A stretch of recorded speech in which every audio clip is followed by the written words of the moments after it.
প্রিয় বন্ধুরা, আজকের গল্পটি খুবই সুন্দর।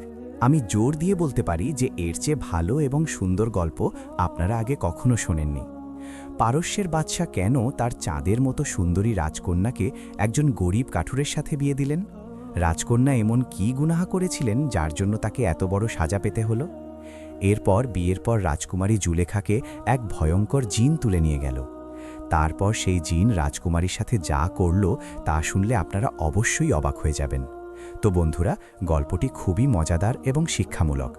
আপনাদের কাছে অনুরোধ, গল্পটি শেষ পর্যন্ত অবশ্যই শুনবেন, তবেই পুরো গল্পটি বুঝতে পারবেন।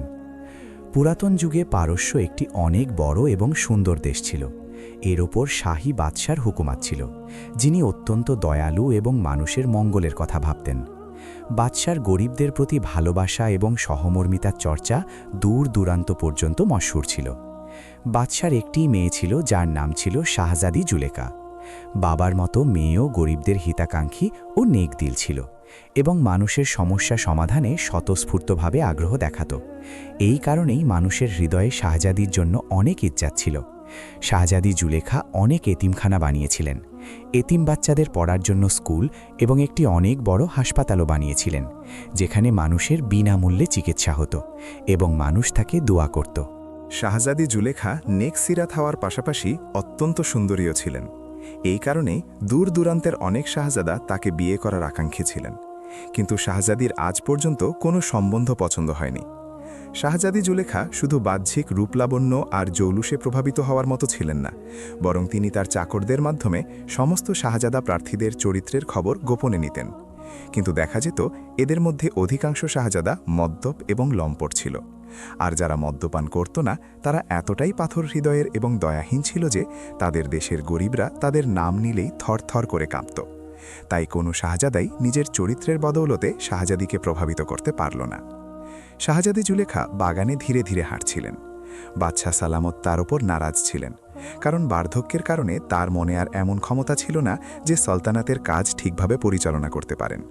তাই তিনি চাইতেন শাহজাদি পারস্যের কোনো শাহজাদাকে বিয়ে করে সালতানাতের ভার তাকে সঁপে দিন। কিন্তু শাহজাদি যে কোনো শাহজাদাকে কবুল করতে অনবরত মানা করছিলেন। এই কারণে বাদশাহ সালামত তার ওপর শক্ত নারাজ থাকতেন, কারণ বাদশাহ চেয়েছিলেন তার জীবদ্দশাতেই এই দায়িত্ব পালন করতে। কিন্তু শাহজাদি জুলেখার স্বভাবে কিছুটা জেদও ছিল। তিনি বাদশাহ সালামতকে পরিষ্কার জবাব দিয়ে দিয়েছিলেন যে আপাতত তার মন কোনো শাহজাদাকে কবুল করার জন্য তৈরি নয়।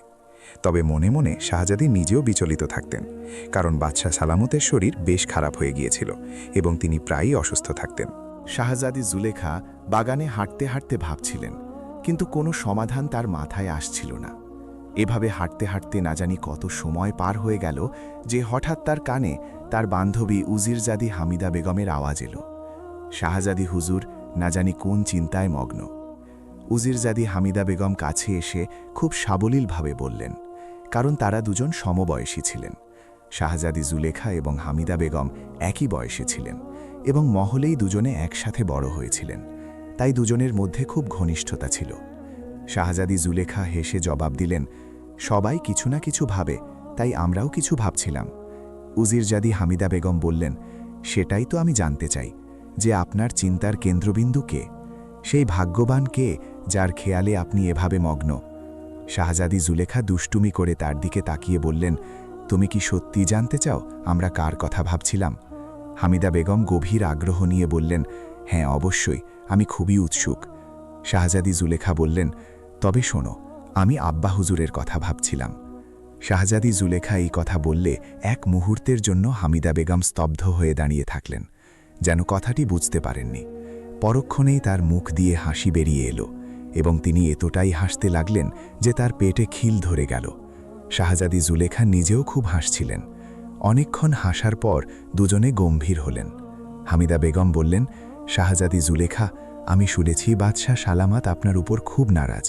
তিনি চান আপনি দ্রুত বিয়ের ফয়সালা করুন। শাহজাদি জুলেখা জবাব দিলেন, আব্বা হুজুরের সিদ্ধান্ত একদম সঠিক, কিন্তু যখন মানুষের মন কাউকে কবুল করে না তখন বিয়ে তো আর জোর জবরদস্তির আম নয়। হামিদা বেগম বললেন, শাহজাদি সাহিবা, আপনি এত অহংকারী কেন? কত বড় বড় সম্বন্ধ এসেছে, কিন্তু আপনি কাউকে কবুল করলেন না। জুলেখা বললেন, অধিকাংশ শাহজাদা লম্পট আর চরিত্রহীন ছিল, আর যারা এমন নয় তারা নিজ এলাকায় খুব জুলুম করত। আমার চরিত্রহীন আর জালেম লোক একদম পছন্দ নয়। হামিদা বেগম মুখ ভেঙচি কেটে বললেন, তাও কোনো না কোনো ফয়সালা তো আপনাকে করতেই হবে। এখন আকাশ থেকে তো কোনো ফেরেশতা আসবে না যাকে আপনি বিয়ে করবেন। শাহজাদি জুলেখা বললেন, ফয়সালা তো করতেই হবে, আর সেটাই আমি ভাবছিলাম, এমন সময় তুমি এলে। হামিদা বেগম হেসে বললেন, আমিও তো এসেই জিজ্ঞেস করেছিলাম কার কথা ভাবছেন, কিন্তু আপনি মজা করে উড়িয়ে দিলেন। শাহজাদি জুলেখা বললেন, আমরা যার কথা ভাবছিলাম তা বলতে পারবো না, কারণ তাতে আমাদের ব্যক্তিত্ব নিয়ে ভুল ধারণা ছড়ানোর আশঙ্কা আছে। হামিদা বেগম অবাক হয়ে বললেন, ভুল ধারণা মানে? বুঝলাম না। শাহজাদি জুলেখা বললেন, মানে এই যে আমি যার কথা ভাবছি সে কোনো রাজপরিবারের নয়, বরং একটি সাধারণ গরিব ঘরের ছেলে। হামিদা বেগম বললেন, শাহজাদি সাহেবা, ধাঁধা দেবেন না, আপনার কথা আমি কিছুই বুঝতে পারছি না।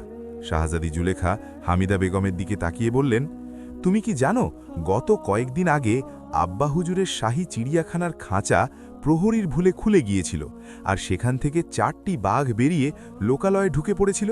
তারা অনেক মানুষকে ছিঁড়ে ফেড়ে ফেলেছিল।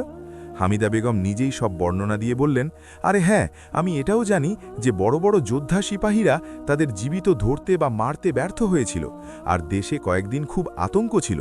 অবশেষে একজন কাঠুরে আহমদ একাই তাদের মেরে ফেলল এবং বাদশাহ সালামত আহমদকে দরবারে ডেকে বিশেষ পুরস্কারও দিয়েছিলেন। শাহজাদি জুলেখা বললেন, তবে শোনো, সেই আহমদকেই আমার পছন্দ হয়েছে। হামিদা বেগম চমকে উঠে বললেন, শাহজাদি সাহিবা, আমি আপনার থেকে এমন বোকামি ভরা সিদ্ধান্তের আশা একদম করিনি। আপনার নিজের সম্মান এবং রাজপরিবারের মর্যাদার কথা ভাবা উচিত। বাদশাহ সালামত এই কথা জানলে কত কষ্ট পাবেন তা কি জানেন? হামিদা ভীষণ রেগে গিয়ে উঠে চলে যেতে লাগলেন। শাহজাদি জুলেখা তাকে থামানোর চেষ্টা করে পেছনে ছুটে গিয়ে বললেন, আরে আরে, আমি তো মজা করছিলাম, তুমি সত্যিই বিশ্বাস করলে? কিন্তু হামিদা সত্যিই নারাজ হয়ে গিয়েছিলেন, তাই শাহজাদির বাধা সত্ত্বেও তিনি দ্রুত চলে গেলেন। আহমদ অত্যন্ত সুন্দর এবং অনেক প্রতিভার অধিকারী যুবক ছিল, কিন্তু তার দুর্ভাগ্য ছিল যে সে একজন সাধারণ কাঠুরের ঘরে জন্মেছিল। নেজাবাজি, তীরন্দাজি আর তলোয়ার চালনায় সে পটু ছিল। ঘোড় সাওয়ারিতেও তার অনেক দক্ষতা ছিল। সে কথা বলার সময় আদব কায়দা এমনভাবে মেনে চলত যেন সে রাজপরিবারের কেউ। সে প্রাতিষ্ঠানিক শিক্ষা পায়নি ঠিকই, কিন্তু নিজের পরিশ্রমে অনেক জ্ঞান অর্জন করেছিল। সে ছোটবেলা থেকেই পড়াশোনার পাগল ছিল। রাজদরবারে শিশুদের পড়ার জন্য যে শাহী মক্তব ছিল, আহমদ ছোটবেলায় সেই মক্তবের এক কোণে লুকিয়ে ওস্তাদদের পড়ানো দেখত এবং যা বুঝত তা মনে গেঁথে নিত। একদিন একজন ওস্তাদ তার এই আগ্রহ দেখে দয়া করে তাকে রাজদরবারীদের শিশুদের সাথে শিক্ষা অর্জনের অনুমতি দিলেন। এভাবে কিছুদিন সে শিক্ষা পেল। পরে যখন দরবারীদের সন্তানরা আপত্তি করল, তখন তাকে মক্তব ছাড়তে হলো।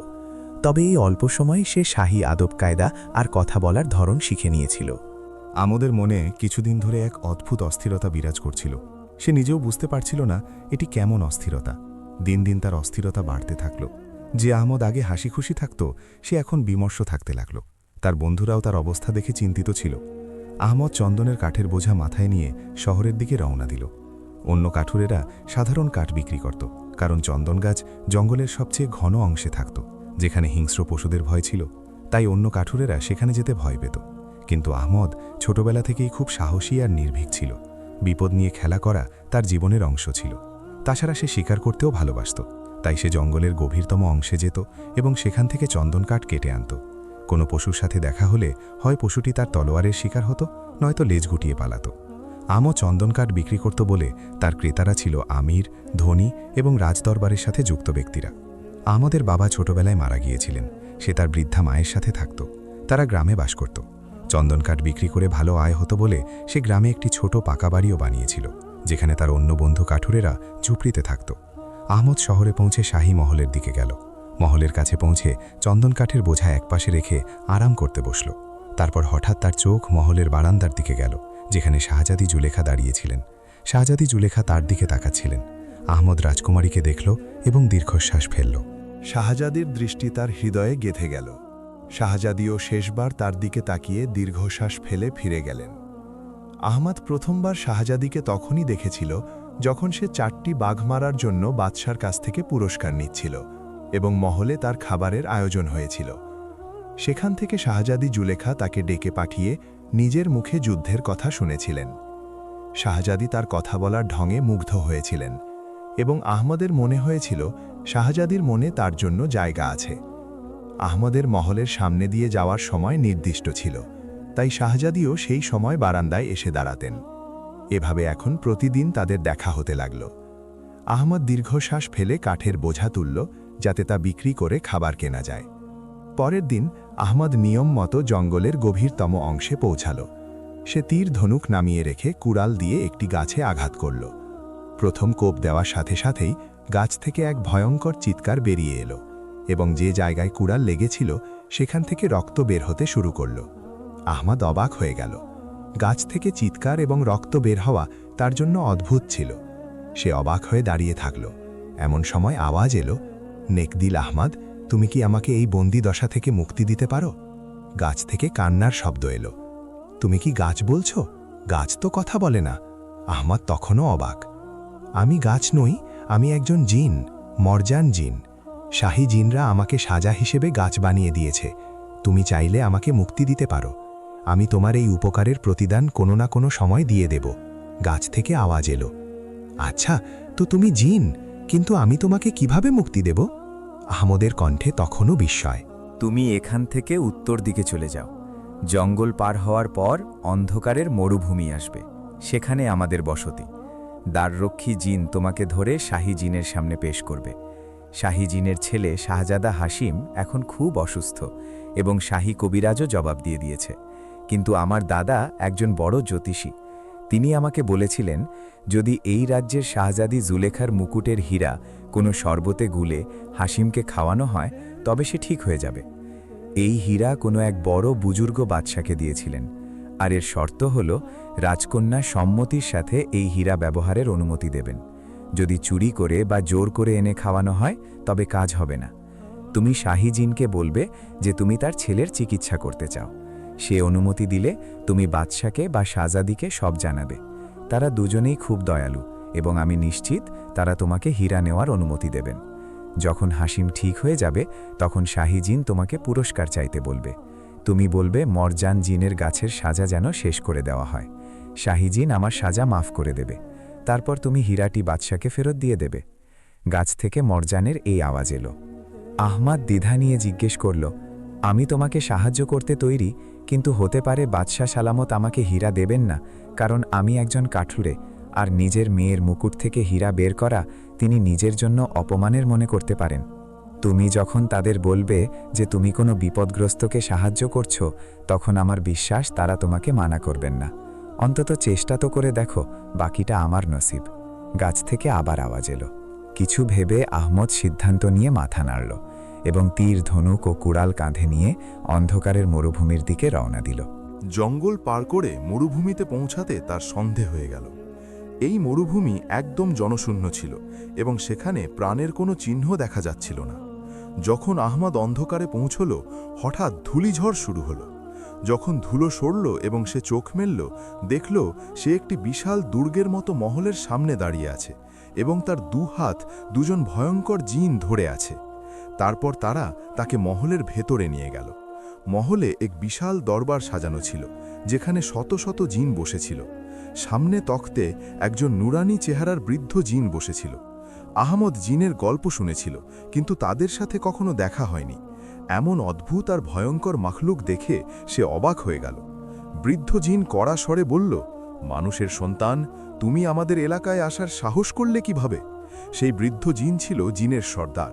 তার গর্জন শুনে আহমদের মাথা ঘুরতে লাগল। এত বিকট আওয়াজ যে মনে হচ্ছিল কানের পর্দা ফেটে যাবে। কিন্তু আহমদ নিজেকে সামলে নিয়ে বলল, জিনের মহান বাদশাহ, আপনার খিদমতে এক সামান্য মানুষের সালাম কবুল হোক। আহমদ মাথা নত করে অভিবাদন জানিয়ে বলল, শাহে মোহতারাম, যদি নারাজ না হন তবে এই বান্দা কিছু আরজ করতে চায়। শাহী জিনের কণ্ঠ এবার আগের চেয়ে নরম ছিল। সে বলল, বলো, কি বলতে চাও? আহমদের সম্মান প্রদর্শনে সে বেশ প্রভাবিত হয়েছিল। আহমদ ভালোবাসা মিশিয়ে বলল, আমি শুনেছি হুজুরের ছেলে অসুস্থ এবং কবিরাজরা চিকিৎসা করতে ব্যর্থ হয়েছে। হুজুর অনুমতি দিলে এই বান্দা কোনো না কোনো চিকিৎসা খুঁজে বের করবে। যদি তুমি আমার ছেলের চিকিৎসা করতে পারো তবে তোমাকে মুখ ফুটে চাওয়া পুরস্কার দেওয়া হবে। শাহী জিন খুশি হয়ে বলল এবং আহমদের ইচ্ছামতো তাকে শাহজাদা হাসিমের ঘরে নিয়ে যাওয়া হলো। সেখানে একটি বড় খাটে একজন যুবক জিন ধুঁকছিল। তার সারা শরীরে লাল দানা বেরিয়েছিল এবং তাতে ভীষণ জ্বালা পড়া হচ্ছিল। পরের দিন সকালে আহমদ শাহী জিনের কাছে দুদিনের সময় চেয়ে নিজের রাজ্যের দিকে রওনা হল।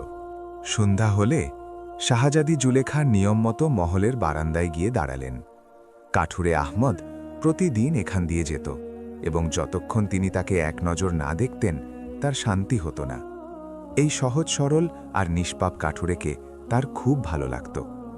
আহমদের সম্পর্কে তিনি গোপনে অনেক কিছু জেনেছিলেন, যে সে সেরা তীরন্দাজ, সাহসী এবং নেক স্বভাবের, ঘোড়সওয়ারিতেও সেরা এবং কিছুদিন শাহী মক্তবেও পড়েছিল। তার মনে আহমদের প্রতি ভালো লাগা তৈরি হয়েছিল। অনেকক্ষণ অপেক্ষা করার পরও আহমদকে দেখা গেল না, তাই শাহজাদি জুলেখা অত্যন্ত বিচলিত হয়ে পড়লেন। সন্ধ্যার ছায়া ঘনিয়ে এলো, কিন্তু আহমদ এলো না। শাহজাদির অস্থিরতা বাড়তেই থাকল। রাত গভীর হতে শুরু করল এবং শাহজাদি হতাশ হয়ে ফিরে গেলেন। অনেক কষ্টে তিনি সিঁড়ি দিয়ে নিচে নামলেন। পরিচারিকা তার জন্য খাবার আনল, কিন্তু তিনি তা ফেরত পাঠালেন। তিনি শোবার ঘরে গিয়ে দরজা বন্ধ করলেন এবং বিছানায় শুয়ে পড়লেন, কিন্তু ঘুম তার থেকে অনেক দূরে ছিল। তার মন কু গাইতে লাগল যে হয়তো আহমদ কোনো বিপদে পড়েছে, কিন্তু এই পেরেশানি তিনি কারো সামনে প্রকাশ করতে পারছিলেন না। তার বুক ফেটে কান্না আসতে লাগল এবং তিনি ধীরে ধীরে ফুঁপিয়ে কাঁদতে থাকলেন। সারা রাত তার ঘুম হল না। সকালে নাস্তাও তিনি ফেরত পাঠালেন। বাদশাহ সালামত খবর পেয়ে ছুটে এলেন। দেখলেন শাহজাদির বেশ জ্বর। শাহী তবিবকে ডাকা হল এবং তিনি কিছু ওষুধ ও শরবত দিলেন। হামিলা বেগম খবর পেয়ে এলেন। সন্ধ্যা পর্যন্ত শাহজাদির অবস্থার উন্নতি হল না। হামিদা বেগম বললেন, অন্তত বলুন তো আপনার হঠাৎ কি হয়েছে? কাল পর্যন্ত তো সব ঠিক ছিল। কিন্তু শাহজাদি চুপ থাকলেন। আমার প্রিয় শাহজাদি, আমার বন্ধু, আমার বোন, আমাকে অন্তত বলুন, আমরা ছোটবেলা থেকে কত ভালো বন্ধু। সম্ভবত আপনি কালকের কথায় নারাজ হয়েছেন, এবার রাগ কমান। হামিদা বেগম শাহজাদিকে মানাতে গিয়ে বললেন, আপনি যাকে পছন্দ করবেন আমি আপনার সাথে থাকব। শাহজাদি অস্থির হয়ে বললেন, তুমি শুধু আমাকে সুস্থ করার জন্য সান্ত্বনা দিচ্ছ। যখন আমি সুস্থ হব তুমি কথা থেকে সরে যাবে। হামিদা বেগম হাত বাড়িয়ে বললেন, এই আমি ওয়াদা করছি। শাহজাদি তার হাতে নিজের হাত দিলেন। এমন সময় দরজায় শব্দ হল এবং বাদশাহ সালামত ঘরে ঢুকলেন। বাদশাহ খুব নরমভাবে জিজ্ঞেস করলেন, শাহজাদি বেটি, এখন শরীর কেমন? জুলেখা বললেন, আব্বা হুজুর, আগের চেয়ে একটু ভালো লাগছে। মা, এইমাত্র আমাদের সামনে এক অদ্ভুত সমস্যা এসেছে এবং আমরা তোমার সাথে পরামর্শ করতে এসেছি। শাহজাদি চমকে জিজ্ঞেস করলেন, জি হুজুর, কি সমস্যা? একজন কাঠুরে, যার নাম আহমদ, যে 4টি বাঘ মেরে আমাদের থেকে পুরস্কার নিয়েছিল, সে দরবারে এসেছে। সে আমাদের এক কাহিনী শুনিয়েছে যে শাহ এ জিনের ছেলে হাসিম অসুস্থ। যদি শাহজাদির মুকুটে থাকা হীরা কোনো পানীয়তে গুলে সেই জিনকে খাওয়ানো হয় তবে সে ঠিক হয়ে যাবে। সেই কাঠুরে আমাদের কাছে হীরা চাইছে এবং ওয়াদা করছে যে সে তা অবশ্যই ফেরত দিয়ে দেবে। কিন্তু আমরা এটা সম্মানের পরিপন্থী মনে করছি যে আমাদের মেয়ের মুকুট কড়াকড়ি বা সামান্য সময়ের জন্যেও জৌলুসীন হবে। বাদশাহ সালামত শাহজাদিকে বললেন। শাহজাদি বললেন, আব্বা হুজুর, আপনি যদি খারাপ না মনে করেন তবে কাঠুরেকে আমাদের কাছে পাঠিয়ে দিন। আমরা নিজেরা তার সাথে কথা বলতে চাই। সে যদি সত্যি বলে তবে আমরা বুঝতে পারব এবং হীরা দিয়ে দেব, কিন্তু যদি সে মিথ্যে বলে তবে সেটাও আমরা বুঝে যাব এবং শাহী আইন অনুযায়ী তাকে সাজা দেওয়া হবে। বাদশাহ সালামত তার কথা মেনে নিলেন। কিছুক্ষণের মধ্যে আহমদকে ভেতরে ডাকা হলো। আহমদ অত্যন্ত বুদ্ধিমান ছিল। শাহজাদির মুখের অভিব্যক্তি দেখেই সে সব বুঝে গেল। শাহজাদি বললেন, আহমদ, আমরা শুনেছি তুমি মিথ্যে বলায় ওস্তাদ হয়ে গেছ। যদি তোমার হীরা প্রয়োজন হতো তবে আমাদের কাছে এমনিতেই চাইতে পারতে, কাহিনী বানানোর কি দরকার ছিল? আহমদ বলল, না শাহজাদি হুজুর, আমি মিথ্যে বলিনি। এরপর সে গাছ কাটা থেকে শুরু করে শাহী জিনের সাথে দেখা হওয়ার সব ঘটনা বিস্তারিত বলল। শাহজাদি বুঝতে পারলেন আহমদ সত্যি বলছে। শাহজাদি বললেন, আমরা তোমাকে শুধু হীরা নয় বরং হীরাসহ পুরো মুকুট তোমাকে উপহার দিচ্ছি, কারণ সেদিন শুধু আব্বা হুজুর পুরস্কার দিয়েছিলেন, আমরা দেইনি, তাই আজ আমরা দিচ্ছি। এই বলে তিনি বিছানার পাশে রাখা মুকুটটি আহমদের দিকে বাড়িয়ে দিলেন। আহমদ নত হয়ে বলল, শাহজাদি হুজুর, আমি নিজেকে এই বায়ার যোগ্য মনে করি না। আমার মনে হয় আমার এতটা মর্যাদা নেই। শাহজাদি বললেন, আমরা শুনেছি আপনি তলোয়ার চালানোয় খুব পটু। আমরা আব্বা হুজুরকে বলে আপনাকে আমাদের দেহরক্ষী নিয়োগ করতে চাই। এই হিসেবে আপনার গুরুত্ব শাহী দেহরক্ষীর মতো। এই মুকুট রাখুন, এটি আমাদের পক্ষ থেকে দেওয়া পুরস্কার। অনেক জোরাজুরির পর আহমদ কৃতজ্ঞতা জানিয়ে মুকুটটি নিল। এরপর সে শাহজাদির থেকে বিদায় নিয়ে রওনা হল। সে দ্রুত শাহী জিনের কাছে পৌঁছাতে চাইল, যাতে হাসিমের চিকিৎসা করে মরজান জিনকে মুক্ত করতে পারে। একদিনের সফরের পর আহমদ সেই মরুভূমিতে পৌঁছাল, যেখানে জিনদের বসতি। আগের মতোই ধূলিঝড় হল এবং আহমদ নিজেকে শাহী মহলের সামনে পেল। তাকে মহলের ভেতরে নেওয়া হলো, যেখানে হাসিম শেষ নিঃশ্বাস নিচ্ছিল। শাহী জিন মাথা নিচু করে হতাশ হয়ে বসেছিলেন এবং পুরো মহলে শোকের ছায়া ছিল। আহমদ একটি পাত্র আনালো এবং পাতে তাজা পানীয় ঢেলে হীরাটি অনেকক্ষণ ঘষল। তারপর তা শাহজাদা হাসিমকে খাইয়ে দিল। কিছুক্ষণ যেতেই হাসিমের শরীর থেকে লাল দানাগুলো মিলিয়ে যেতে শুরু করল। কয়েক মুহূর্তের মধ্যে সে একদম সুস্থ হয়ে চোখ মেলল। সে অবাক হয়ে নিজের শরীর দেখছিল। যখন তাকে আহমদের কথা বলা হলো, সে খুব খুশি হলো। পুরো মহলে উৎসব শুরু হলো এবং শাহী জিন ও হাসিম তাকে হীরা জহরত ও অনেক বড় ধন ভাণ্ডার দিলেন। শাহী জিন বলল, হে মানুষ, এই ধন আমরা আমাদের খুশি থেকে দিয়েছি, কিন্তু আমরা চাই তুমি নিজের পক্ষ থেকেও কিছু চাও। আমরা তোমার ইচ্ছা অবশ্যই পূরণ করব। আহমদ ভালোবাসা ভরা কণ্ঠে বলল, হুজুর, আমার কোনো কিছুর লোভ নেই। আমি শুধু এই অনুরোধ করব যে আপনি আপনার এলাকার জিন মরজানকে যে সাজা দিয়েছেন তা মাফ করে দিন এবং তাকে এই বন্দি দশা থেকে মুক্তি দিন। ঠিক আছে, আমি শুধু তার সাজা মাফ করছি না, বরং তোমার সুপারিশে আজ থেকে সে আমাদের দরবারের গুরুত্বপূর্ণ সদস্য হবে। শাহী জিন কড়া স্বরে ঘোষণা করল। এরপর সে কিছু পড়ে উদিতেই এক টুকরো মেঘ তৈরি হয়ে উড়ে গেল। কিছুক্ষণ পর মেঘের উপর চড়ে মরজান জিন ফিরে এলো। মরজান প্রথমে শাহী জিন ও আহমদকে সালাম করল এবং তারপর আহমদের সামনে কৃতজ্ঞতায় নুয়ে পড়ল। আহমদ, আমি তোমার এই উপকারের প্রতিদান কোনো না কোনো দিন অবশ্যই দেব, মরজান জিন বলল, এবং শাহী জিনের অনুমতি নিয়ে সে আহমদকে তার ঘর পর্যন্ত পৌঁছে দিতে এলো। সে আহমদকে নিজের পিঠে বসিয়েছিল এবং সাথে সেই ধন ভাণ্ডারও ছিল যা আহমদ পুরস্কার পেয়েছিল। মরজান জিন তাকে তার বাড়ির বাইরে নামিয়ে দিল। আহমদ, আমি তোমাকে একটি আংটি দিচ্ছি। এটি অত্যন্ত মূল্যবান। এটি আমার দাদা আমাকে দিয়েছিলেন। এর বিশেষত্ব হল, যখন তুমি কোনো অভিযানে যেতে চাইবে, তখন চোখ বন্ধ করে এই আংটিকে হুকুম দেবে। এটি তোমাকে সেখানে পৌঁছে দেবে। এছাড়া যখন কোনো বিপদে পড়বে, তখন এই আংটি কোনো জিনিসে ঘষবে। আমি খবর পেয়ে যাব এবং সেখানে পৌঁছে যাব। মরজান জিন বলল এবং আহমদ খুব খুশি হল। সে সেই তিলিস্মি আংটি আঙুলে পরে নিল। এরপর মরজান জিন বিদায় নিয়ে চলে গেল। আহমদ শাহী জিন থেকে পাওয়া সম্পদ দিয়ে নিজ এলাকায় একটি সুন্দর মহল তৈরি করল, যা বাদশার মহলের চেয়ে কোনো অংশে কম ছিল না। এখন আহমদ ঠিক করল যে বাদশাহ সালামতের শুকরিয়া আদায় করতে যাবে, যার দেওয়া হীরার জন্য সে এত কিছু পেয়েছে। তার ইচ্ছা ছিল বাদশাকে নিজের মহলে দাওয়াত দেওয়ার। সে একটি উন্নত জাতের ঘোড়াও কিনেছিল এবং কাঠ কাটা ছেড়ে দিয়েছিল। যখন আহমদ শহরে পৌঁছল, সে অবাক হয়ে দেখল সবাই খুব চিন্তিত আর শোকার্ত। সে কয়েকজনকে জিজ্ঞেস করার চেষ্টা করল, কিন্তু কেউ জবাব দিল না। তার মনে হচ্ছিল যেন শহরের ওপর কোনো বিপদ নেমে এসেছে। আহমদ যখন শাহী মহলে পৌঁছল, তখন সে এই দুঃসংবাদ পেল যে শাহজাদিকে কেউ অপহরণ করেছে। এই খবর আহমদের ওপর বজ্রপাতের মতো পড়ল। বাদশাহ সালামতের অবস্থা খুব খারাপ ছিল এবং তিনি শোকে মুহ্যমান ছিলেন। হামিদা বেগম যখন আহমদের আসার খবর পেলেন, তখন তাকে ডেকে পাঠালেন। আহমদ অস্থির হয়ে জিজ্ঞেস করল, উজিরজাদি, কি হয়েছে? শাহজাদিকে কিভাবে অপহরণ করা হলো? হামিদা বেগম বললেন, আমরা অনেক সখীরা বাগানে খেলছিলাম।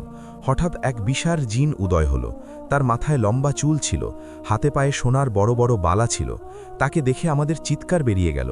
সে ছোঁ মেরে শাহজাদিকে ধরল এবং পশ্চিম দিকে উড়ে গেল। শাহজাদি আতঙ্কে চিৎকার করতে থাকলেন, কিন্তু তার ওপর কোনো প্রভাব পড়ল না। আমরা কাঁদতে কাঁদতে বাদশার কাছে এলাম এবং তখন থেকে বাদশাহ জ্ঞান হারাচ্ছেন। হামিদা বেগম সব বর্ণনা দিলেন। আহমদ বিচলিত হয়ে বলল, এটা খুব খারাপ হয়েছে। আপনি বাদশাহ সালামতকে সান্ত্বনা দিন। আমি এই অভিযানে আজই রওনা হচ্ছি। ইনশাআল্লাহ শাহজাদি সাহেবাকে মুক্ত করেই ফিরে আসব। আহমদ হামিদা বেগমকে সান্ত্বনা দিয়ে মহল থেকে বেরিয়ে এলো। সেই সন্ধ্যায় বাদশাহ ঘোষণা করলেন, যে ব্যক্তি শাহজাদি জুলেখাকে আজাদ করে নিয়ে আসবে, শাহজাদির বিয়ে তারই সাথে করে দেওয়া হবে। আহমদ নিজের ঘোড়ার মুখ জঙ্গলের উত্তরের অংশের দিকে ঘুরিয়ে নিল, যেখানে এক অত্যন্ত নেক বুজুর্গ থাকতেন। আহমদের বিশ্বাস ছিল যে তিনি এই বিপদে কোনো না কোনো সমাধান অবশ্যই দেবেন। সে ঘোড়াকে ইশারা করল এবং ঘোড়া অত্যন্ত দ্রুত গতিতে দূরত্ব অতিক্রম করতে লাগল। শাহজাদার কয়েদে থাকা শাহজাদি জুলেখার আজ দ্বিতীয় দিন ছিল এবং কেঁদে কেঁদে তিনি খুব খারাপ অবস্থায় ছিলেন। জালেম জাদুকর সাহির তাকে 1 মাস পর্যন্ত ভাবার সময় দিয়েছিল। তারপর সে বলেছিল যে সে এক বিশেষ জাদুর মাধ্যমে জিন হৃদের থেকে অনুমতি নিয়ে তাকে জোর করে বিয়ে করে নেবে। মক্কার সাহির কোনো কাজে ঘর থেকে বাইরে গিয়েছিল, আর শাহজাদি তার কয়েদ থেকে বেরোনোর কোনো না কোনো উপায় খুঁজছিলেন। মহলে তার ঘুরে বেড়ানোর পূর্ণ স্বাধীনতা ছিল, এমনকি মহল থেকে বাইরে যাওয়ার উপরও কোনো বাধা ছিল না। তিনি কয়েকবার মহলের বাইরেও গেলেন। এই মহলটি ওয়াদি কাফে অবস্থিত ছিল, যার চারদিকে একদম খাড়া পাহাড় দাঁড়িয়েছিল। তিনি তো আর কোনো পাখি ছিলেন না যে উড়ে অন্য পাশে চলে যাবেন, তাই এই স্বাধীনতার কোনো ফায়দাই তিনি পাচ্ছিলেন না, কারণ চারদিকের উঁচু পাহাড় তাকে কোনো কেল্লার উঁচু দেয়ালের মতো বন্দী করে রেখেছিল। শাহজাদি জুলেখা আরও একবার মহলের চক্কর দেওয়া শুরু করলেন। মহলের একটি কামরা বন্ধ ছিল এবং শাহজাদি ভাবছিলেন যে এই কামরায় কোনো না কোনো রহস্য অবশ্যই আছে, কিন্তু কী রহস্য তা তিনি জানতে পারছিলেন না। মহলের আঙিনায় ঠিক মাঝখানে একটি ছোট ভাস্কর্য ছিল, যার মাথা উপরের আকাশের দিকে ছিল এবং যার চোখ থেকে সব সময় লাল রশ্মি নির্গত হতো। শাহজাদির ধারণা ছিল যে যখন ওয়াদি কাফে কোনো বিপদের আগমন হবে তখন এই রশ্মিগুলো তীব্র হয়ে যাবে, এভাবে তিনি বিপদের আগাম খবর পেয়ে যাবেন। কিন্তু শাহজাদি জুলেখা ওইসবের মধ্যে একটি বিষয় খুব অদ্ভুত অনুভব করেছিলেন, যে এটি নিজের ভেতরে আগুনের ক্ষমতা রাখত এবং যখন উপর দিয়ে ওরা কোনো পাখি ওই হাওয়াগুলোর সীমানায় আসত তখন সে তখনই জ্বলে ছাই হয়ে যেত। ওটি একটি ছোট ভাস্কর্য ছিল এবং ওটিকে সহজে ওঠানোও যেত। সেটির মাথাও ঘোরানোর ক্ষমতা রাখত, অর্থাৎ মাথার অংশ থেকে ধরে ওটিকে যেদিকেই ঘোরানো হতো এটি অনায়াসে ঘুরতে পারত। কয়েকবার তো শাহজাদি ভাবলেন যে সুযোগ বুঝে এই ভাস্কর্যের মাথা সাহিরের দেহের দিকে ঘুরিয়ে দেবেন, হয়তো এতে তার মৃত্যু হবে। কিন্তু তারপর তাকে এই ইচ্ছা ত্যাগ করতে হলো, কারণ যখন শরীরটাই ছিল ছলনা আর ধোঁকা, তখন এটি তাকে কেন ক্ষতি করতে পারবে। এই সব চিন্তায় মগ্ন শাহজাদি মহলের বাইরে বেরিয়ে এলেন। এই উপত্যকাটি একটি সুন্দর উপত্যকা ছিল। এতে সব জায়গায় পুকুর, ঝর্ণা এবং সুন্দর জলপ্রপাত ছিল। চারদিকে সবুজ গাছপালা ছিল, কিন্তু শাহজাদির সেগুলোতে কোনো আগ্রহ ছিল না। তিনি অত্যন্ত পেরেশানির মধ্যে একটি পুকুরের কিনারে গিয়ে বসে পড়লেন। হঠাৎ পুকুর থেকে ব্যাঙের ডাক শোনা গেল এবং মনে হচ্ছিল যেন তারা মানুষের ভাষায় কথা বলছে। কারণ তুমি কি জানো সাহির কেন ইফকে কয়েদ করে রেখেছে? একটি ব্যাঙ ডাক দিয়ে বলল।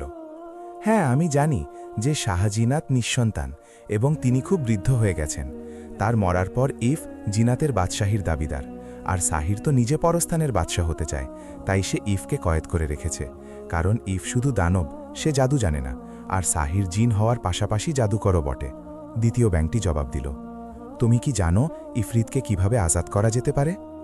হ্যাঁ, আমি জানি যে সে জাদুর কামরায় আছে এবং ততক্ষণ পর্যন্ত আজাদ হতে পারবে না যতক্ষণ না ভাস্কর্যের রশ্মি ওই কামরার দরজার উপর ফেলা হয়, কারণ কামরায় যে তালা লাগানো আছে এটি জাদুর তালা এবং সাধারণ উপায়ে ভাঙা যাবে না।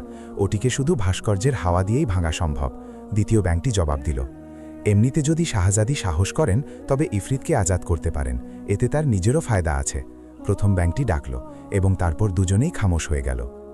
শাহজাদির সামনে বন্ধ কামরার রহস্য ফাঁস হয়ে গিয়েছিল। তিনি দ্রুত মহলের দিকে দৌড়ালেন, যাতে সাহির আসার আগেই তিনি ইফকে আজাদ করে দেন। আর অন্যদিকে আহমদ অত্যন্ত ঘন জঙ্গলে কুড়েঘরের কাছে পৌঁছে নিজের ঘোড়া থামিয়ে নিল। কুড়েঘরের বাইরে ঘোড়া বেঁধে সে ভেতরে দাখিল হল। ভেতরে এক সাদা দাড়িওয়ালা বুজুর্গ জায়নামাজে ইবাদতে মগ্ন ছিলেন। আহমদ এক কোণে মেঝেতে বসে পড়ল। কিছুক্ষণ পর বুজুর্গ ইবাদত থেকে ফারেক হয়ে আহমদের দিকে মনোযোগ দিলেন। এসো বেটা আহমদ, আমরা জানি তুমি কেন এসেছ। বুজুর্গ হেসে বললেন, জি বাবা, আমি অত্যন্ত পেরেশান। শাহজাদি জুলেখা অপহৃত হয়েছেন। শাহজাদির অপহরণ আমাকে নাড়িয়ে দিয়েছে। আপনি আমাকে বলুন কোন জিন তাকে অপহরণ করেছে আর সে কোথায় থাকে। আমি তার সব রকমভাবে খতম করতে পারি। আহমদ অস্থির হয়ে বলল, আহমদ বেটা, শাহজাদি জুলেখাকে শাহির জালেম জাদুকর অপহরণ করেছে। এ জিন হওয়ার পাশাপাশি অনেক বড় জাদুকরও বটে, তাই তার বিনাশ সহজ নয়। এ ওয়াদি কাফে থাকে এবং শাহজাদিকে অপহরণ করে সেখানেই নিজের মহলে নিয়ে গেছে। সে শাহজাদিকে 1 মাসের সময় দিয়েছে। তারপর সে কোনো জাদুর মাধ্যমে ইফ থেকে অনুমতি নিয়ে শাহজাদির সাথে জোর করে বিয়ে করে নেবে। শাহিরের সাথে মোকাবিলা করার আগে তোমাকে ভয়ঙ্কর জঙ্গলে যেতে হবে। সেখানে এক বৃদ্ধা পূজারিনী জঙ্গলের বাইরের ঘরে থাকে। সে 2টি তিলিস্ম বা জাদু সৃষ্টি করবে এবং তোমাকে 2টি জয় করতে হবে। প্রথম তিলিস্ম এটি হবে যে ভয়ঙ্কর সাপেদের মাঝখানে তোমাকে সোনালি মুকুটওয়ালা সাপকে মারতে হবে। তাকে মারার জন্য তোমাকে প্রচণ্ড ক্ষিপ্রতা দেখাতে হবে, না হলে সাপেরা তোমাকে কামড়ে দেবে আর তোমার শরীর এক মুহূর্তে ছাই হয়ে যাবে। এরপর কবুতরের একটি দল তোমার মাথার উপর চক্কর কাটবে এবং এই দলের 3 চক্কর পূর্ণ হওয়ার আগে তোমাকে কালো কবুতরটিকে শিকার করতে হবে। এর জন্য এই শর্ত যে সেটি যেন তোমার প্রথম তীরেই শিকার হয়। যদি সে শিকার না হয় বা কবুতরগুলো 3 চক্কর পূর্ণ করে ফেলে, তবে তুমি নিজে নিজেই পাথর হয়ে যাবে। যদি তুমি তার কাজ পুরো করে দাও, তবে সে তোমাকে পুরস্কার হিসেবে একটি মনকা বা মণি দেবে। এই মণি নিয়ে তুমি ওয়াদি কাফে চলে যেও। তোমাকে এদিকে ওদিকে না তাকিয়ে সোজা মহলে দাখিল হতে হবে। আর যখন শাহির তোমার সামনে আসবে, তখন এই মণি তার শরীরে ছুঁয়ে দিও। যখনই মণি তার শরীর স্পর্শ করবে, তার জাদুকরী ক্ষমতা শেষ হয়ে যাবে আর সে সাধারণ এক জিন হয়ে যাবে। তখন তুমি নিজের বাহাদুরি দিয়ে মোকাবিলা করে তাকে খতম করতে পারবে। সে তোমার মনোযোগ সরানোর জন্য বিভিন্ন কৌশল ব্যবহার করবে, কিন্তু তোমাকে উপত্যকায় ঢুকে সোজা মহলে যেতে হবে। যদি তুমি এদিকে ওদিকে তাকাও, তবে শাহির তোমার ওপর আঘাত করতে সফল হয়ে যাবে। তাই তোমাকে খুব সজাগ থাকার প্রয়োজন হবে। বুজুর্গ বাবা সমস্ত বিস্তারিত বলে দিলেন। এই অভিযানে অনেক মুশকিল তো আছে, কিন্তু আল্লাহ তালার ভরসা আছে। ইনশাআল্লাহ আমি সফল হয়ে ফিরব, আহমেদ দৃঢ় কণ্ঠে বলল এবং বুজুর্গ বাবার কাছ থেকে দোয়া নিয়ে সে কুড়েঘর থেকে বাইরে চলে এলো। ঘোড়া খুলে সে চড়ে খাওয়ার জন্য ছেড়ে দিয়েছিল, যাতে ফেরার সময় তাকে নিয়ে যাওয়া যায়। তারপর সে চোখ বন্ধ করে মরজানের দেওয়া আংটিকে হুকুম দিল যে তাকে ভয়ঙ্কর জঙ্গলের বাইরে বুড়ি পূজারিনীর আস্তানায় পৌঁছে দিতে। পায়ের নিচে মাটি অনুভব করতেই আহমদ চোখ খুলল। সে একটি ঘরের বাইরে দাঁড়িয়েছিল আর কিছু দূরত্বে ঘন জঙ্গল দেখা যাচ্ছিল। হঠাৎ আহমদ সাপের তীব্র হিস হিস শব্দ শুনতে পেল। সে চমকে নিচে দেখল, পরক্ষণেই তার মুখ ফ্যাকাশে হয়ে গেল। মাটি ফেটে সাপ বেরিয়ে আসছিল এবং তারা আহমদকে 4 দিক থেকে ঘিরে নিল। তাদের থেকে একটু দূরে সে সোনালি মুকুটওয়ালা সাপকেও দেখতে পেল। এটি একটি সুন্দর সাপ ছিল, যার মাথায় ছোট্ট একটি সোনার মুকুট ছিল। সাপদের হিসহিসানি বেড়ে গেল। আহমদ তাড়াতাড়ি তলোয়ার বের করে নিল। সে ওই সাপদের থেকে বাঁচতে বাঁচতে বিদ্যুতের গতিতে সোনালি সাপের দিকে বাড়ল। হঠাৎ একটি সাপ দ্রুত গতিতে নিজের ফণা তুলল এবং আহমদ নিজেকে সামলানোর আগেই তাকে কামড়ে দিল। আহমদ বুড়িভাবে চক্কর খেল, কিন্তু পড়ে যাওয়ার আগেই সে মরজান জিনের চিৎকার শুনতে পেল। আহমদ, নিজেকে সামলাও, তাড়াতাড়ি সোনালি সাপটিকে খতম করো, না হলে সাপের বিষে কয়েক মুহূর্তের মধ্যে তুমি মারা যাবে। আহমদ নিজের ঝিমিয়ে পড়া জ্ঞানকে সামলালো এবং টলতে টলতে সোনালি সাপের দিকে বাড়ল এবং নিজের শরীরের শেষ শক্তি লাগিয়ে সে সোনালি সাপের মাথায় তলোয়ার দিয়ে আঘাত করল আর সাপের ফণা কেটে দূরে গিয়ে পড়ল। এক মুহূর্তের জন্য চারদিকে ধোঁয়া ছেয়ে গেল। যখন ধোঁয়া কমল, তখন সমস্ত সাপ গায়েব হয়ে গিয়েছিল। এমন সময় মরজান জিন উদয় হল। সে হাতে একটি পাত্র ধরেছিল, যাতে কালো রঙের কোনো পানীয় ছিল। এটি তাড়াতাড়ি খেয়ে নাও, না হলে সাপের বিষ তোমার উপর আসর করে ফেলবে। মরজান দ্রুত গলায় বলল এবং আহমদ তাড়াতাড়ি তার হাত থেকে পাত্র নিয়ে পানীয়টি পান করে নিল। মরজান জিন, যদি তুমি খারাপ সময়ে আমাকে না ডাকতে, তবে আমি চক্কর খেয়ে পড়ে যেতাম আর অনেক আগেই খতম হয়ে যেতাম।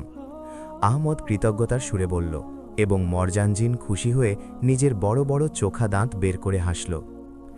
এটি তো আমার ফরজ ছিল।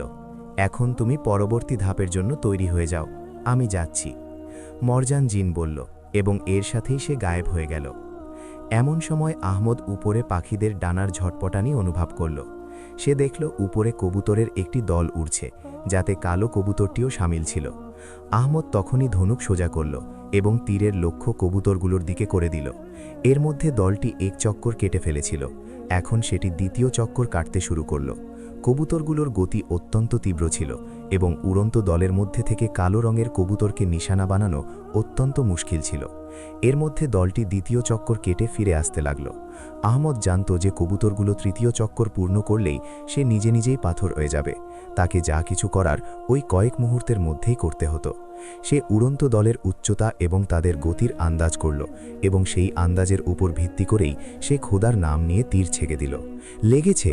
আহমদ খুশিতে চিৎকার করে উঠল, কারণ তীর সোজা কবুতরের বুকে গেঁথে গিয়েছিল এবং সেটি ডানা ঝাপটাতে ঝাপটাতে নিচে পড়ে গেল। আরও একবার চারদিকে অন্ধকার ছেয়ে গেল। যখন অন্ধকার কাটল, তখন বুড়ি জীর্ণ আর কুজো পূজারিনী সেখানে দাঁড়িয়েছিল। তার সাদা চুল মাটি স্পর্শ করছিল। কাঠুরে, তুমি তখনই সামনের জঙ্গলে গিয়ে নীল হাতির সুর কেটে নিয়ে এসো। তার সুর গোড়া থেকে কাটা হতে হবে। যদি তুমি সুর আনতে ব্যর্থ হও, তবে আমি তোমাকে কতল করে দেব। বুড়ি পূজারিনী চিৎকার করে বলল, এবং এর সাথেই সে গায়েব হয়ে গেল। আহমদ তলোয়ার আর তীর ধনুক সামলে জঙ্গলের দিকে রওনা হয়ে গেল। অন্যদিকে শাহজাদি জুলেখা দ্রুত মহলে দাখিল হলেন। তিনি আঙিনায় রাখা ভাস্কর্যটিকে কোলে তুলে নিলেন, কারণ ভাস্কর্যটি ছোট ছিল, তাই ওটি তুলতে শাহজাদির কোনো অসুবিধা হল না। শাহজাদি ভাস্কর্যটিকে নিয়ে দ্রুত বন্ধ কামরার দিকে চললেন। শাহজাদি ভাস্কর্যের চোখ থেকে বেরোয়া হাওয়াগুলোর অভিমুখ দরজার দিকে করে দিলেন। একটি ধামাকা হলো এবং দরজা গায়েব হয়ে গেল। এর মধ্যে কামরা থেকে একটি কালো রঙের জিন দাপিয়ে বাইরে এলো এবং শাহজাদির সামনে নত হল। শাহজাদি জুলেখা, আমি আপনার সাথে ওয়াদা করছি যে আপনার এই এহসান কোনো না কোনো দিন অবশ্যই শোধ করব।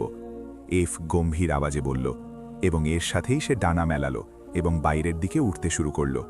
কিন্তু সেই মুহূর্তেই সাহিরের জালেম জাদুকর বিদ্যুতের গতিতে কোথা থেকে উদয় হল এবং এফের সাথে ধাক্কা খেল।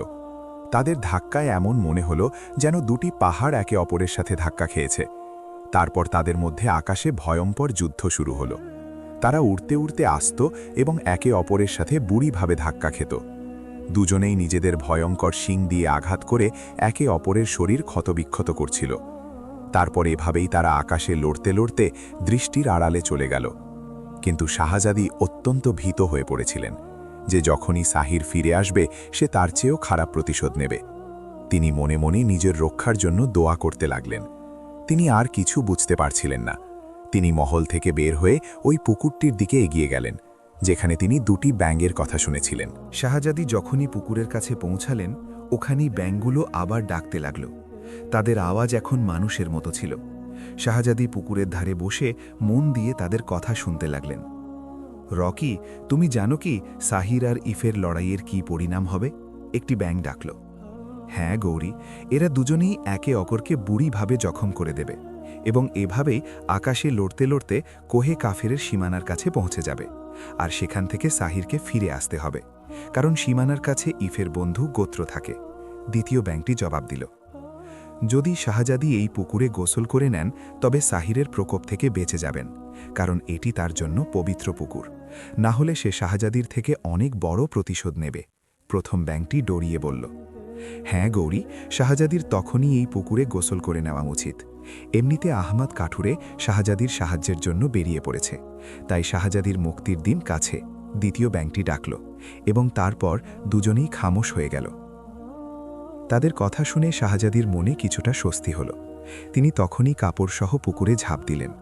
পুকুরের পানি বেশ ঠান্ডা ছিল, তাই শাহজাদি খুব আরাম অনুভব করলেন। কিছুক্ষণ পর শাহজাদি গোসল করে পুকুর থেকে উঠতেই আকাশে গালমন্দ আর ভয়ঙ্কর গর্জনে কেঁপে উঠল। সাহির চিৎকার করতে করতে আর বর্জন করতে করতে মাটিতে নামল। তার পুরো শরীর থেকে রক্ত ঝরছিল। যদি তুমি পবিত্র পুকুরে গোসল না করতে, তবে আমি এখনই তোমার কি হাল করতাম। তুমি ভাগ্যবতী যে আমার হাত থেকে বেঁচে গেলে, সাহির গর্জে উঠে বলল এবং পুকুরে ঝাঁপ দিল। যখন সে বাইরে এলো, তখন তার শরীরের সমস্ত জখম গায়েব হয়ে গিয়েছিল এবং সে পুরোপুরি সুস্থ হয়ে গিয়েছিল। শাহজাদি জুলেখা পুকুরের পানির এই জাদুকরী প্রভাবে অবাক হয়ে গেলেন। যদি আমি 1 মাসের ওয়াদা না করতাম, তবে আমি দেখতাম তুমি কিভাবে আমাকে বিয়ে করো না, সাহির চিৎকার করে বলল। তার চোখে তখনও রাগের আগুন জ্বলছিল। শাহজাদি তার কথার কোনো জবাব দিলেন না। আমি তোমাকে ঘুরে বেড়ানোর যে স্বাধীনতা দিয়েছিলাম তা আজ থেকে শেষ। তুমি 1 মাস পর্যন্ত মহলের কামরায় বন্দী থাকবে, মক্কার সাহির রাগী সুরে বলল। এর সাথেই সে হাত ঝাড়া দিল, আর শাহজাদি বাতাসে উড়তে উড়তে মহলের কামরায় গিয়ে পড়লেন এবং এর সাথেই কামরার দরজা বন্ধ হয়ে গেল। শাহজাদি 2 হাতে মুখ ঢেকে অঝরে কাঁদতে লাগলেন। এদিকে অন্যদিকে আহমদ জঙ্গলে পৌঁছে থেমে গেল। সে হাতে তলোয়ার ধরেছিল এবং সে খুব সতর্ক ছিল। সে নীল হাতির আগমনের অপেক্ষায় ছিল, যাতে তার সুর কাটতে পারে। এর মধ্যে গাছের পেছন থেকে জোরালো গর্জন শোনা গেল এবং আহমদ টান টান হয়ে দাঁড়িয়ে গেল। গাছ ভাঙার মর্মর শব্দ এলো এবং সে দূর থেকে একটি নীল রঙের হাতিকে দাপিয়ে আসতে পরিষ্কার দেখতে পেল। ওটি এত বড় ছিল এবং এত তীব্র গতিতে দৌড়চ্ছিল যে আহমদের শরীর এক মুহূর্তে ঘেমে গেল। মর্তা ক্যা না কার্তা, তাকে হাতির মোকাবিলা তো করতেই হতো, না হলে যদি সে পালিয়ে যেত তবে বুড়ি পূজারিনী তো তাকে এমনিতেই খতম করে দিত। তাই সে তলোয়ার তুলে নিজেকে সামলানোর চেষ্টা করতে লাগল। হাতি গর্জন করতে করতে তার দিকে বাড়ল। এক মুহূর্তের জন্য তার তলোয়ার ধরা হাত কেঁপে গেল এবং পরের মুহূর্তেই তার মনে হলো যেন হাতি তাকে পিষে দিয়ে চলে যাবে। কিন্তু ঠিক সেই মুহূর্তে যখন তার হাতির সাথে ধাক্কা লাগার কথা ছিল, কোনো গায়েবী শক্তি এক মুহূর্তের জন্য তাকে উপরে তুলে নিল। আর যখন তার জ্ঞান ফিরল তখন সে উপরে গাছের একটি বড় ডালের উপর বসেছিল এবং তার সাথে মরজান জিনও বসে তাকে রাগী নজরে দেখছিল। তোমার তো এতটুকু বুদ্ধি হওয়া উচিত যে সামনে দাঁড়িয়ে কোনো হাতির মোকাবিলা করতে পারবে না। তোমার উচিত ছিল কোনো গাছে বসে নীল হাতির যাওয়ার অপেক্ষা করা এবং গাছের ওপর বসে তার শুনে আঘাত করা। যদি আমি তোমাকে ওপরে না তুলতাম তবে এতক্ষণে তোমার শরীরের অনেক টুকরো হয়ে যেত। মরজান জিন জোরালো গলায় বলল। যদি সে আমাকে গাছে বসে থাকা বুঝতে পারত তবে গাছকে গোড়া থেকে উপড়ে ফেলতে পারত, তখন আমার কি হতো? আহমাদ হেসে বলল, এই আংটি যা আমি তোমাকে দিয়েছি তোমাকে আকাশেও উড়াতে পারে।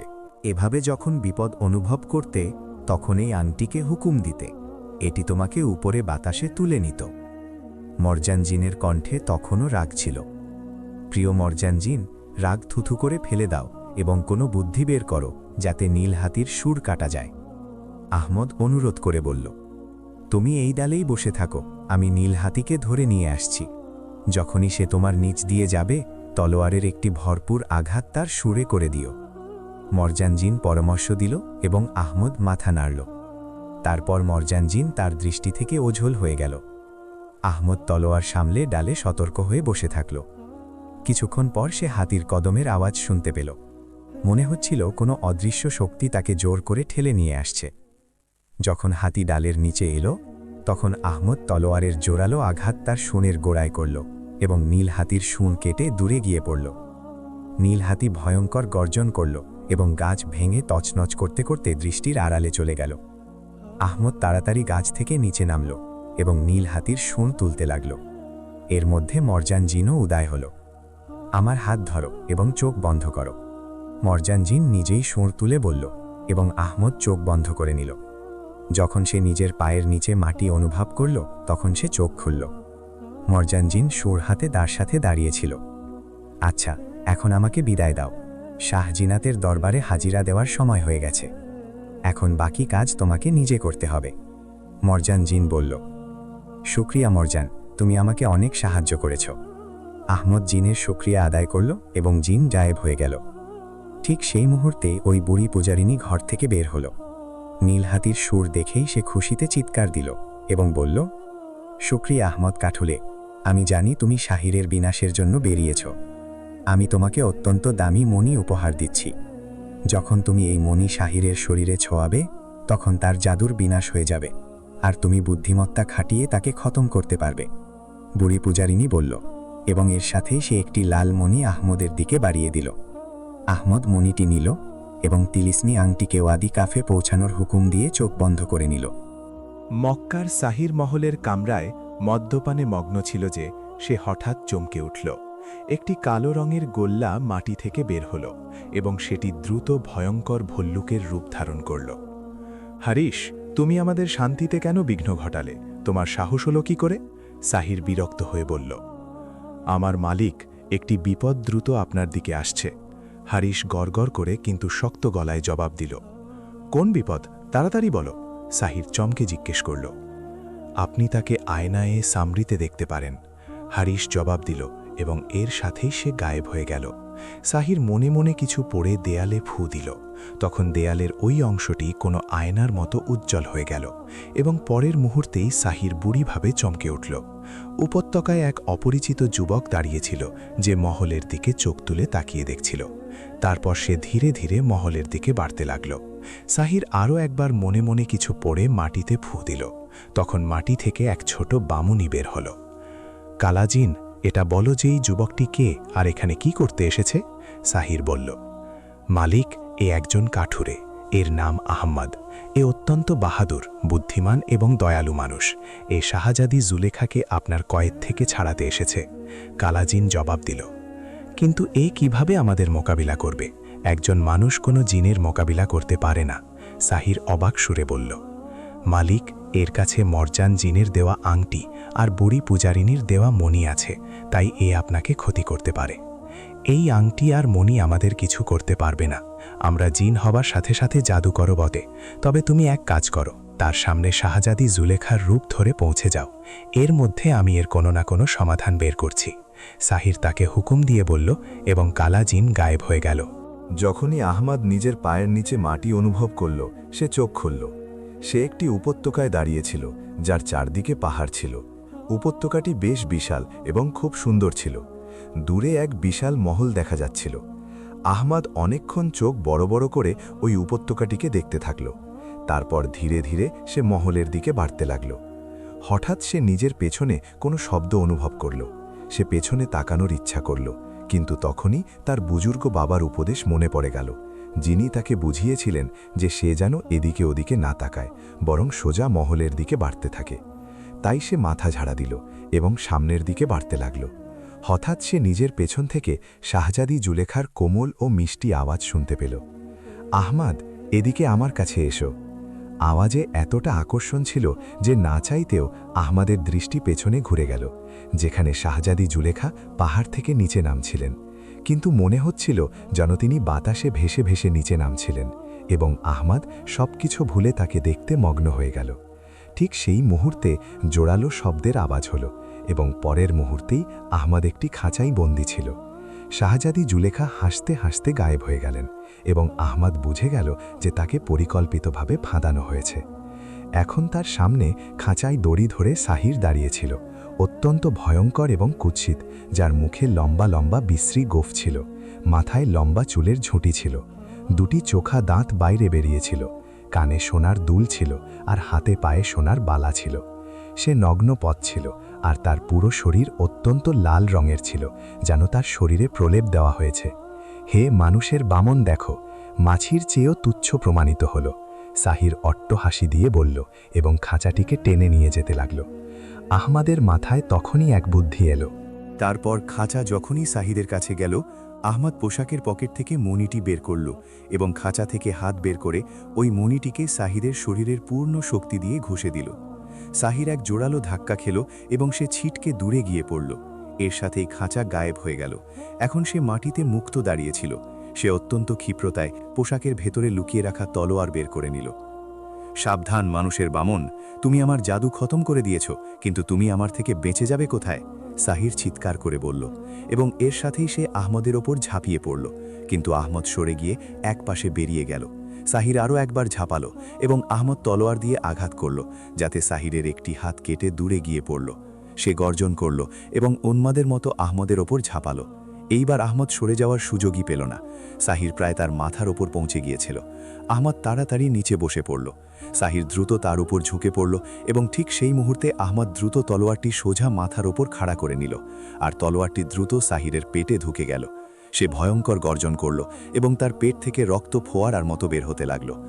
মক্কার সাহির, যে রাগে পাগল হয়ে গিয়েছিল, সে পুরো শক্তিতে উপুর হয়ে পড়ে গেল, এবং তলোয়ার যা তখনও তার পেটে ঢুকেছিল, পড়ার কারণে তার শরীর ছিঁড়ে পিঠের দিক দিয়ে বাইরে বেরিয়ে এলো। সাহিরের মুখ থেকে এত ভয়ঙ্কর চিৎকার বের হলো যে তাতে পুরো উপত্যকা কেঁপে উঠল। তারপর আহমদ তাকে ওঠার সুযোগই দিল না, এবং বড় বড় পাথর তুলে সে সাহিরের মাথায় মারতে শুরু করল।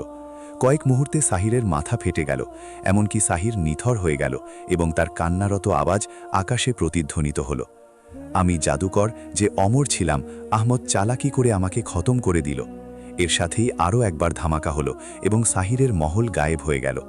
যখন ধুলো সরল, তখন শাহজাদি জুলেখা উপত্যকায় দাঁড়িয়ে অবাক হয়ে চোখের পলক ফেলছিলেন। আহমদকে দেখেই তিনি অঝরে দৌড়াতে দৌড়াতে তার কাছে চলে এলেন, আর যখন আহমদ তাকে সব ঘটনার বিস্তারিত বলল, তখন তিনি খুব খুশি হলেন। তারপর আহমদ শাহজাদির হাত ধরে তাকে চোখ বন্ধ করতে বলল এবং হাতের আংটিকে হুকুম দিল যে তাদের শাহী মহলে পৌঁছে দেওয়া হোক। কয়েক মুহূর্ত পরেই তারা শাহী মহলের দরবারে উপস্থিত ছিল। পায়ের নিচে মাটি অনুভব হতেই দুজনেই চোখ খুলল। যখন বাদশাহ সালামত তাদের আসার খবর পেলেন, তিনি দৌড়াতে দৌড়াতে এলেন এবং আহমদকে জড়িয়ে ধরলেন। পুরো দেশে আহমদের বাহাদুরি আর বুদ্ধিমত্তার চর্চা হতে লাগল। এখন বাদশাকে নিজের ঘোষণা অনুযায়ী ওয়াদা পূরণ করতে হতো। তাই শাহজাদি জুলেখা আর আহমদের বিয়ে করিয়ে দেওয়া হলো। শাহজাদি জুলেখা আর আহমদ খুশি ছিলেন, খুব খুশি। বাদশাহ সালামত যেহেতু বৃদ্ধ হয়ে গিয়েছিলেন, তাই তিনি মুকুট আর তখত আহমদের হাতে সঁপে দিলেন। কিন্তু এই দেশে এক আজব আইন ছিল যে যদি কখনো রাজপরিবারের বাইরের কোনো পুরুষ হুকুমত সামলায়, তবে সে ততক্ষণ পর্যন্ত মুকুট পরতে পারে না যতক্ষণ না রাজপরিবারের কোনো মেয়েকে বিয়ে করে এবং তাদের সন্তান জন্ম নেয়। আর যখন রাজপরিবারের মেয়ের থেকে তার সন্তান জন্ম নেবে, তখন তাকে রাজপরিবারের প্রকৃত সদস্য হিসাবে গণ্য করা হবে এবং শাহী মুকুটও পরতে পারবে। তাই আহমদ এখন হুকুমত্ব করছিল, কিন্তু এখনও সে শাহী মুকুট পরতে পারছিল না। তাই সে দেশে বেতাজ শাহজাদা নামে মাশহুর হয়ে গেল। তারপর 1 বছর পর আল্লাহ তাআলা তাদের এক সুন্দর চাঁদের মতো ছেলে দান করলেন। ফলে এখন শাহজাদা আহমদের আনুষ্ঠানিকভাবে রাজ্যাভিষেক করা হলো, কারণ সে রাজপরিবারের সদস্য হয়ে গিয়েছিল। কিন্তু উজিরজাদি হামিদা বেগম এখনও তাকে খেপানোর জন্য বেতাজ শাহজাদাই বলতেন, এবং এভাবেই হাসি খুশিতে সবাই মহলে থাকতে লাগলেন। বন্ধুরা, যদি গল্পটি সামান্যও ভালো লেগে থাকে, তবে নিজের পছন্দের কথা অবশ্যই জানাবেন, কারণ আপনাদের পছন্দ থেকে আমরা খুব খুশি পাই এবং আমাদের মনে হয় যে আমাদের পরিশ্রম আপনাদের পছন্দ হয়েছে। আর হ্যাঁ বন্ধুরা, এই গল্পটিকে আরও মানুষের কাছে পৌঁছে দেবেন, যাতে সবাই এই গল্প শোনার সুযোগ পায়। আর হ্যাঁ বন্ধুরা, আপনারা আমাদের গল্প কোথা থেকে দেখেন আমাদের কমেন্টে নিজের শহর আর নিজের নাম লিখে অবশ্যই জানাবেন, যাতে আমরাও জানতে পারি আমাদের গল্প কে কোথা থেকে দেখছে। আপনাদের সবার ভালোবাসা ভরা কমেন্টের জন্য অনেক ধন্যবাদ। দেখা হচ্ছে পরবর্তী কোনো গল্পে। ততক্ষণ পর্যন্ত নিজের আর প্রিয়জনদের খেয়াল রাখবেন। আল্লাহ হাফেজ।